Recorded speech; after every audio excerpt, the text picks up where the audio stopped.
wacan oo wanaagsan daawade meel walbo aad joogtid kuna soo dhawow qaybta xigta ee sheekada ku saabsan xaaskayga jinni bay ka ahaatay. sheekadaani waxaa qoray Fawzi Cabdi waxaana tarjumay saaxiibka Cabdiraxmaan Xasan Anteeno. qaybtii hore waxay inoo joogtay markii Shiireen iyo sidoo kale Xasan ay ku soo dhaceen dhulkii Xasan uu mooday inuu ahaa xabsigii Qubato Nuur.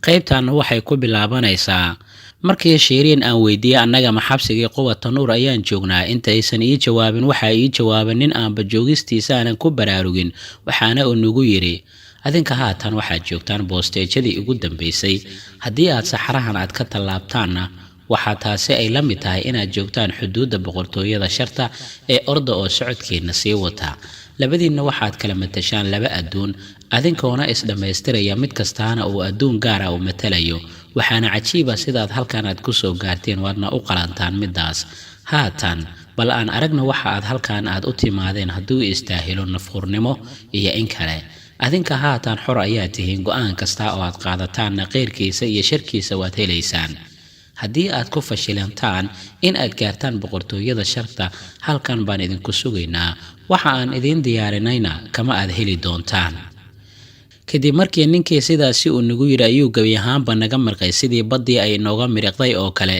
kadibna Shiireen ayaan su'aalo la daba kacay oo waxaana dhex martay sheeko dheer oo sidaani u dhacday ninku muxuu ahaa xaguuna u mirqay muxuuse yahay saxarahan aan joogno fadlan jooji inaad ila dhaqanto sida inaan wax walba ogahay oo kale waxa macquul ah ninkan in uu la taliyaasha ka mid yahay darajo ahaanna alkaatuuga iyo xaakimiinta uu ka sarreeyaa waana wax iska muuqda inay iyaga ka dambeeyaan beenta ah albaabada sharta inay adag tahay inay cidi ay ka gudubto soo uma jeedid inay noo soo muuqanayaan kadibna ay naga qarsoomayaan sidii inay haystaan furaha albaabada sharta oo kale haatan naga soo xir sheekadan waxba kama faa'iidi doontide laakiin miyaysan ciyaartan wax aanan jirin kula ahayn waayo maalin kasta waxaan ogaanaa xaqiiq midba tan kale ka hor imaanayso waxayba ila tahay inaan annaga waxba dhaamin dooliyaal oo wax lagu tijaabinayo kuwaas oo aqoon-yahanada tijaabada wada kor ay kala socdaan dhaqdhaqaaqooda balse su'aashu waxay tahay haddiiba ay sax tahay inay jirto shar la qarqarinayo maxay nooga hor istaagi la'yihiin oo ay nooga diidi la'yihiin shartaas xasano hadalkaadu waa macquul sidoo kalena waxaa macquul ah inay jirto wax ka hor istaagaya iyaga in ay naga celiyaan halkan yacni qof iyaga hor istaagan oo u diidaya inay annaga ina celiyaan haatan sheeko waqtiga yaanan isaga lumaynin ee ina mari sidoo kalena haddii aan bannahay doole ama jiir tijaabo lagu wado waxaa qasaba inay jirto fursad badbaado ah marka waxa kaliya nagala rabo waxay tahay inaan fursadan badbaadada ah aan sii raadino Shiireen laakiin maxay tahay fursadda aad ka hadlayso aniga ka shaqsi ahaan nolol iyo geeri waxba iskuma kay dhaamaan oo way ii siman yihiin balse wax kaliya aan doonaya ayaa ah inaan ogaado dhamaadka sheekadan iyo waxay tahay awoodda shartan la qarinayo sidoo kalena waan ogahay adiga inaadan waxba arrintan aadan kala socon waayo dhiiqadan ma aadan soo dhexgeli lahayn balse waxa kaliya ee meesha ku keena waa sidaad kibirkaada aad u raali gelin lahayd ilaa haataana weli kibirkii kama aadan foqin oo waad ku sii socotaa ee adiga insaan noocee ayaa tahay aniga waan kugu wareeray miyaad ilowda xasan oo aniga inaanan insaan ahayn maya ma aanan iloobin inaad jinni aad tahay sidoo kalena ma aanan iloobin inaad saacad ka hor aad oynaysay markii aad aragtay doontii dhalada ahayd maxaan samayn lahaa adiga ii sheeg haddii aan kibirley aan ahay wax ceeb ah midaasi uma arko anigu waan qirsanahay inaan ku dhacay oo aan galay tobaneeye qaladaad ah sidoo kalena waan qirsanahay fikradan ka haysta albaabada sharta inay qaldanayd waxaan oo dhan waxaan ogaaday markii awoodeydii aan waayo oo tala faraheygii ay ka baxday marka qofka aad iskale waa aniga qofna uma caraysni balse haddaan awooddaasi aan helo oo gacanta aan ku dhigo waxaan noqon doonaa mid ku faraxsan kuna faanta inay kontaniisa ay tahay haatan marnaba isma dhiibi doono ikhtiyaar kalena ma lihi oo aan ka ahayn inaan hore aan u sii socdo iminkana wax walba gacanteedna ayay ku jiraan ciyaartana wax naga qarsoon ma lahan rajada aan leeyahay oo markasta hore ii wadaana waxay tahay in aqoonyahan sida ustaad Qoomaar oo kale inuusan marnaba naftiisa haristaan uusan gelin lahayn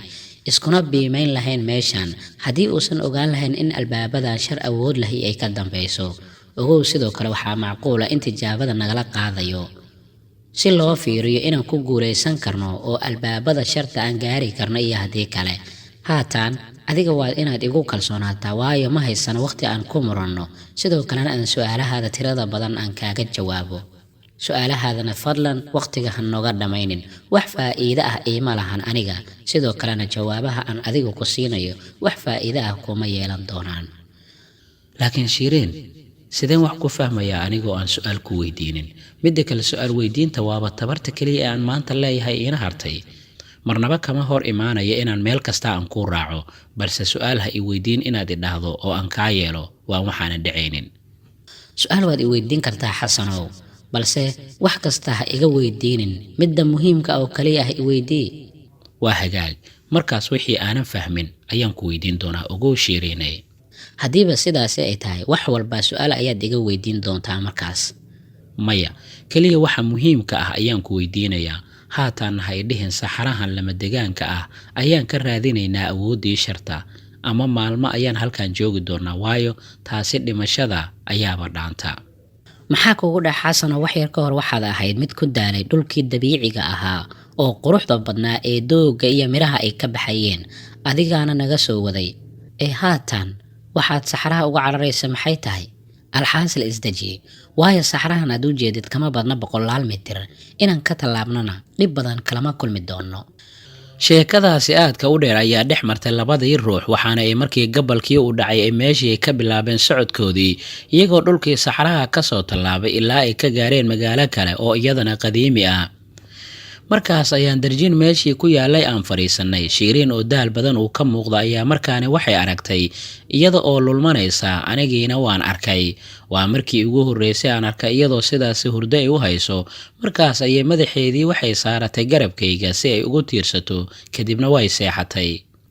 aniga waxaan arkay dad badan oo magaalada dhex maraya sidii dadkii magaaladii hore oo kale, ma aysan ahayn kuwa nala hadlayay.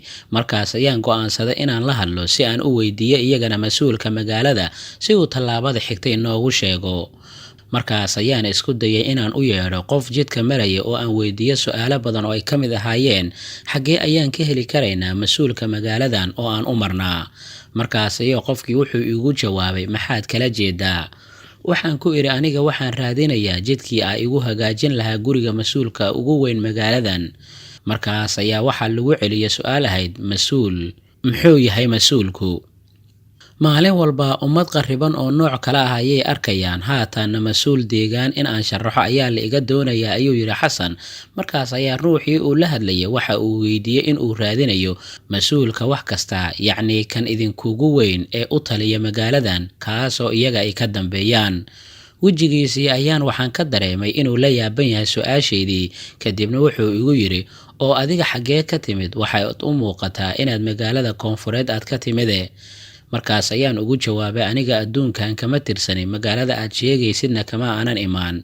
ninkii isagii oo sii wareersan ayaa xoogaa markaasi waxau igu yidhi, waxaad u muuqataa inaad doonaysid la kulanka amiiradda, orod oo gaari farasa kirayso, isaga ayaa kugu hagaajin doonay, ayaase jawaab looga dhigay. markaas ayaan Shireen toosiyey oo aan weydiiyo su'aalo ahayd, wax miyaad ogaatay? markaas ayaa Shireen waxay tiri, magaaladan lama mid ah magaaladii hore oo kale, qaraabadaada jinka waa ka roon yihiin kuwii hore oo su'aalaha jawaabtooda iguma adkaynin, inkastoo aanan isfahmin, ayuu ku yidhi xasan. Shireen, ilama ahan in ay qaraabada ay yihiin, adiga xitaa in qaraabadaada ay yihiin waa macquul, laakiin haatan wax natiijo ah miyaad gaartaa? ayay weydiisay Shireen. markaas ayaa xasan hadalkii qaatay oo wuxuu yidhi, waxaan ogaaday magaaladan in mas-uuliyiinteeda dadkeeda ay la egyihiin, balse haatan gaari farasa inaan kiraysana ayay tahay si uu amiiradda noogu geeyo gaarigaasi faraska ah, taasoo micnaheedu uu ahaa hadalkii uu yidhi ruuxii uu wareystay xasan. markaas ayaa hadalkii waxaa qaadatay Shireen oo waxay tidhi, hambalyo, inaba caadi ma tihid, si fudud ayaad wax walba ku ogaatay. mas-uuliyiinta magaalada waa ay badan yihiin, gaari faras ahna waa inaan raacnaa, amiirad way jirtaa. waaw, caadi ma tihid xasanow, ayay tidhi Shireen. halkeedii ayay jeesjeeskii kasii wadatay, anigana inaan iska dhiga tira ayaan gudagalay. waxaana markii dambe aan kiraysanay gaarigii, annaga oo naloo qaaday gurigii amiiradda. markii nala geeyey gurigii amiiradda ayaa waxaana soo dhoweysay gabar iyada oo nagu tiri, waxaan u imid inaan idin soo dhoweeyo ilaa gurigaan idin raaco adinka oo raalli ah. markaas ayaan ugu jawaabay raalli kama nihin, balse waxay iigu jawaabtay xor ayaad u tihiin wax walba, haataana ma waxaad iga doonaysaan inaan qof kale aan idiin dalbo si uu idiin raaco oo jidka rasmiga ah uu idiin tilmaamo si aad keligiin aad u tagtaan. Markaas ayaan arkay in kaftankaygii dhab ay u qaadatay, waxaana u sheegay inaan la kaftamayay. Kadibna halkii ayaan iska raacnay ilaa gurigii amiiradana la geeyey, balse waxaan la yaabay guriga amiiradda maba moodid inuu qasri yahay, waa guri iska caadi ah, wax walbana ay caadi ay ka yihiin. Kadib waxaana loo gudbiyey qol iska caadi ahaa. Kadibna gabadhii ayaa waxay nagu tiri fadlan xafiiskan kusii suga amiiradda, daqiiqado kadib ayay idiin imaan doontaaye. Markaas ayay gabadhii naga tagtay. Shiriinna waxay guda gashay inay qolka ay ku dhex wareegto, kadibna buugaag meesha taalla ayay soo qabatay oo mid mid ay u akhrisay. Markaas ayaan weydiiyey siduu noqon doonaa muuqaalka amiiradda mar haddiiba xafiiskeeda iyo gurigeeda sidaani uu yahay. wax yar kadib ayaan ogaan doonaa ayay iigu jawaabtay Shiriin. Markaas ayaa albaabkii la soo galay, waxaana ka soo gashay gabar sida dhowr koob oo cabitaano ah. Kadib Shiriin ayay u dhawaatay iyadoo cabitaankii u taagtay, balse Shiriin ayaa farta u dhaqaajisay sidii inay leedahay maya oo ma doonayo. Gabadhii ayaa dhankaygii u soo dhaqaaqday, markaas iyadoo cabitaankii ii soo taagtay waan ka qaatay waana u mahadceliyey. Markaas ayay gabadhii inta dhankii Shiriin u jeesatay u sheegtay in cabitaanka uu yahay midka ugu caansan magaalada, waxaana caado ah in dadka magaalada ku cusub loo qaso loona geeyo. Kadibna waxay gabadhii Shiriin ay weydiisay haddii ay doonayso wax kaloo ay u keento, balse Shiriin cabitaankii ayay qaadatay. Kadib gabadhii baa dhankaygii u soo jeesatay, waxaana ay weydiisay haddii aan doonayo anigana wax kale. Waxaana ugu jawaabay haddii magaaladiina laga helo wax lagu magacaabo qaxwo inaad ii keento ayaan doonayaa, waana idinkaga mahadcelin lahaa. Magaaladani wax walba waa laga helaa, sidee ayaad u doonaysaa inaad qaxwada u cabtid ayaa loogu jawaabay. Markaas ayaa Xasan hadalkii qaatay oo wuxuu ugu jawaabay waxaan doonayaa qaxwo macaan oo sokoraysan haddii ay suurtagal tahay. Waxaan filayaa ereyga qaxwo inay dadka wada garanayaan, maadaama ay Soomaalida aroortii hore ama shaaxa ama qaxwada ay cabaan. Hadda ayaan kuu keenayaa ayaa Xasan loogu jawaabay. Markii gabadhii ay baxday ayaa dhankii Shiriin aan u jeestay, waxaana aan ku canaantay sidan: kibirka iyo isla weynidan maad naga dhaaftid. Soo ma ogid dadkan inaan annaga aan u baahannahay oo aysan iyaga noo baahnayn? aniga qofna uma baahnayn. Shakhsiyaadkan aad u jeedidna waxay fulinayaan amarada la soo siiyay oo kaliya, marka waxba iskama bedelayaan haddii aan si wanaagsan ula dhaqanno iyo haddii aan si xun ula dhaqannaba. Anigana qasab iguma ahan in aan la wada ciyaartooda dhalanteedka ah. Goorma ayay amiiradda inoo imaan doontaa marka? Maxaad iga weydiinaysaa su'aashaas? Ma waxay kuu sheegeen inaan afhayeenkeeda ahay? Shaqaalaha weydii haddii aad rabto inaad ogaatid goorta amiiradda imaan doonto. Markii hadalkaasi ay Shiriin igu tiri shib ayaan iska dhahay, waxaana noo soo laabatay gabadhii oo sida qaxwadii aan ka dalbaday. Kadib markii ay ii soo taagtay ayaa mar kale waxay nagu tiri mar kale soo dhawaada, aniga magacaygu waa Baandara, haddii aad raalli ka tihiinna waan idinla fariisanayaa si aan u wada sheekaysano oo aan u wada hadalno. Markii sidaasi ay tiri Shiriin ayaa qosashay iyada oo la yaaban waxa ay qaadimad ee naga qabanayso iyo waxa ay nagala sheekaysanayso. Markaas ayay gabadhii waxay fahantay inay ku jeesjeesayso oo qosolkeeda jeesjees u yahay. Kadibna gabadhii ayaan ka raali geliyay habdhaqankii Shiriin, waxayna iigu jawaabtay muhiim ma ahan, wax dhib ahna ma ahan, mana aanan arkin. Haddii aad raalli ka tihiin sheekada inaan sii wadanana waan joogayaa. Kadibna gabadhii ayaa waxay noo sheegtay inay diyaar u tahay inay nooga jawaabto su'aasha aan rabno. Markaas ayaan weydiiyey goorma ayay inoo imaanaysaa mas'uuliyadda magaalada. Markaas ayaa waxay tiri magaaladan wax mas'uuliyada ma lahan, yacni waxaan ula jeedaa madaxweynaha magaaladan. Kadibna waxay ku jawaabtay magaaladan wax madaxweyne ah ma lahan. Shiriin oo markaasi hadalkii dareentay in dhinac kale aniga aan u wado oo aan isfahmi la'aanahay gabadhii qaadimadda ahayd ayaa hadalkii soo dhex gashay oo waxay tiri wiilku wuxuu ula jeedaa oo uu ku weydiinayaa amiiradda goorma ayay imaanaysaa. qofka aad ka hadlaysaan waa aniga. Shiriin markaas indha ayaa ka soo haray iyada oo farta ku fiiqaysa ayaa waxay tiri ma adiga amiiradda aan sugaynay ah? Haa, waa aniga. Ee wax dhib ah miyaa jira? Halkaa ha inoo joogto qaybta xigtaa ee sheekada ku saabsan xaaskayga jin bay ka ahaatay. Saaxiibkan Cabdiraxmaan Xasan Anteena ayaa tarjumay, Fawzi Cabdi ayaa qoray sheekadan. Qaybta xigta intaan ku kulmi doono waxaan idinkaga tagayaa anigoo mar cadda ah nabadgelyo.